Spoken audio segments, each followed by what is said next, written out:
I want to stay focused on this thing I found yesterday that I previously mentioned about needing to re-engineer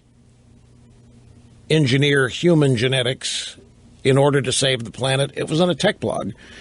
And these are millennials, and they are all in on this. They have bought every lie. They have bought every phony, non-science, disguised as science assumption about this. And it's getting precarious now because they're genuinely frightened. This is what's happening to them. It's what's happening to these millennials and others. All of this never-ending crisis after crisis after crisis news story, day after day after day, is literally scaring some of these people. And I've got by the way, there's a story about that, about how college-age students today end up calling 911 when they see a mouse in the dorm. I mean, literally petrified over seeing a mouse. They have been so sheltered and protected by their parents, they haven't the slightest idea how to live on their own. They live in perpetual fear of everything they hear in the news that's going to kill them or destroy the planet. They believe this stuff. And how anybody could believe this is beyond me, but that's what I want to share with you. This is the website I found it on is Gizmodo, which is part of the Gawker network of websites. And you really have to, if you're going to go there, Gawker, I wouldn't recommend it. You're really going to need an open mind, and you're going to have the ability not to hold me responsible. But the headline of the piece here: to stop climate change, we must genetically engineer humans. A lot of researchers are thinking about how to genetically engineer crops and food animals to help them withstand post-climate change heat and parched conditions. Now, meanwhile, it hasn't gotten any warmer in almost 19 years. And in fact, the real science that's out there now is getting very cautiously concerned about a coming glacial age. And yet these kids are all in on their belief that global warming is happening, it's irreversible, and now we need to start planning for our lives 30 years down the road for after we've all been affected by it. Meanwhile, have you seen there's a hurricane out there that just magically formed? It's near the Bahamas. Have you seen a picture of the computer models and the track they are forecasting? There must be 30 computer models, and that's, by the way, the only thing we have to tell us about global warming. Don't doubt me. There is no science. There's no data. It's just predictions in computer models. You take a look at all of those models of the track of this hurricane. Hurricane Joaquin, by the way, is the name of it. Everybody's wondering, where will Joaquin enter the country?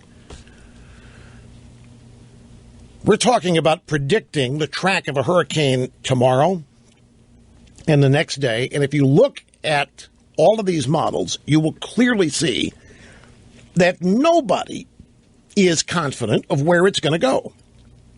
Nobody has the slightest idea. Even the Hurricane Center's official forecast cone is so wide now as to be a joke. And yet, they tell us in 20 years, in 30 years, in 50 years, 100 years, the Earth is going to be whatever it is. And here you have people believing it without question. Without question, young people believing it and getting scared and signing up for this, signing on to it, and therefore agreeing to the most ridiculous things that Democrats and leftists around the world propose in order to solve the problem. And there's nothing we can do even if it is happening. We didn't cause it. We can't stop it.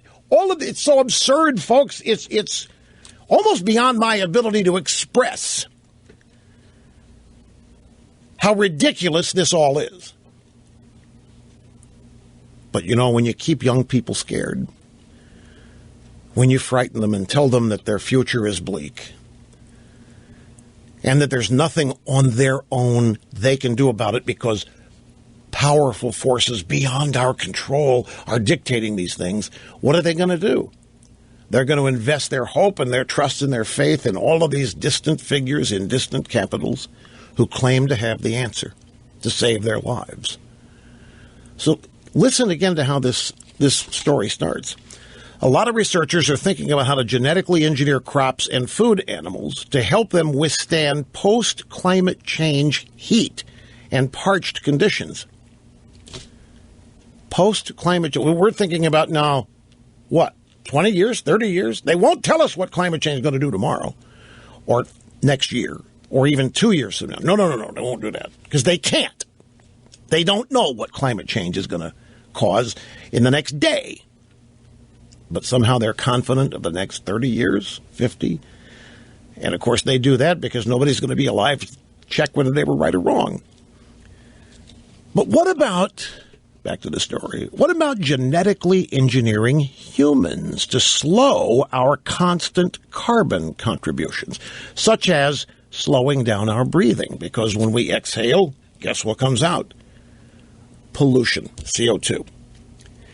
In 2012, a philosopher named Matthew Lau co-authored a paper that proposed altering human biology to combat climate change. In the paper, Lau and his colleagues propose a number of possible changes to human biology to help combat climate change. And when the paper came out, it got a lot of attention. Some people thought that Lau and his colleagues were trolling the academic community or that it was some sort of early April Fool's joke. Bill McKibben, a prominent environmental advocate, tweeted that the suggestions in the paper were the worst climate change solutions of all time. And, of course, climate skeptics thought it was totally insane. But now people are looking at it differently. Why? What's changed? Nothing's changed. It isn't any warmer than it was, except they think it is. They've been told that, what was it, this year or last year was the hottest year ever on record? Do you know what that's like? That's like saying that there used to be 2/3 of Mars covered by water, but it's now gone, probably due to a catastrophic event probably caused by climate change. We don't have the slightest idea if last year or this year is the hottest ever. No idea. We've only been keeping records 100 years. We have no clue. We don't even really know how old the Earth is, to where everybody agrees with it, so it's absurd. But these young people buy it. So here's the upshot of this. It's all about the ideas some scientists, and I put that in quotes, are exploring to modify human genes to take the burden off of the planet. Because you see, human beings in our natural state are destructive. Human beings in our natural, just go about our lives, daily business, are destructive. We are destroying the planet just by virtue of our existence. And these changes come from this paper written in 2012. It's getting a second look after many people think it was a joke at first. Now, remember, we're dealing with questionably sane people here. That's why I take this stuff seriously. I listen to these people. It's like I listen to the Iranians when they tell us what they're going to do. I listen to our enemies when they tell us they're going to wipe. I listen to these people when they tell us what they believe. And here are the three things. They want to genetically alter humanity so that we can see at night, so that we won't need electricity, so that we won't need lights, so that we will not destroy the planet. They want to make us allergic to meat. They want to biologically alter, genetically alter human beings so that everybody is allergic to beef, so that less is eaten, which means there will be fewer cow farts, which means there will be less methane, which means less climate change. And they want to make us smaller. They want to genetically engineer human beings so that we are smaller people, so that our human footprint and everything about our lives is smaller.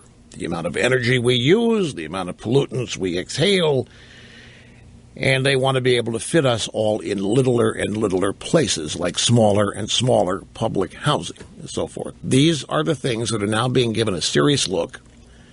And these young millennials who think they're on the cutting edge tech-wise think, hey, you know what? They're all in. Think it's fascinating and well worth looking into. Because 30 years from now, we got to alter cattle and other food animals to be able to withstand the post-climate change heat. Which means it must be going to be so bad that nobody's going to be able to survive it unless we genetically alter ourselves. These people all vote Democrat, folks. This is why this matters to me. Virtually all of these people vote Democrat. And that is what is at the root of practically every problem culturally, politically, and economically our country faces right now.